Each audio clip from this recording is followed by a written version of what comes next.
This goes back 44 years to 1976.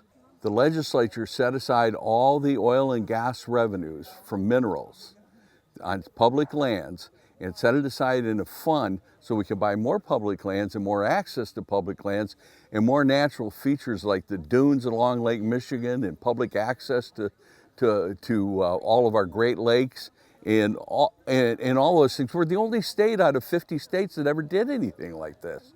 The public has voted every single time that the trust fund has come up to increase the limit that the trust fund can hold.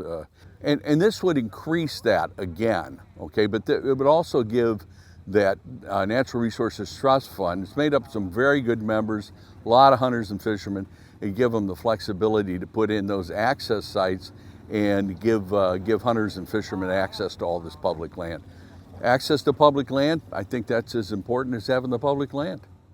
And all this ballot proposal does is increase that a little bit. Doesn't increase anybody's taxes, doesn't increase anybody's, nobody's going to spend more on any of this, but it's going to give, it's also going to give us the opportunity to get more public land and also access to those public lands. So it's a real win-win in the conservation field. If you vote no, basically nothing really changes. If you vote yes, it increases the limits that the trust funds can put more money in the pot to buy more public land. And also it gives the trust fund board members the authority to also put in access sites and to do more of the development work that comes along with owning public land. You know, public land is great, and public land is, I mean, we're all for it.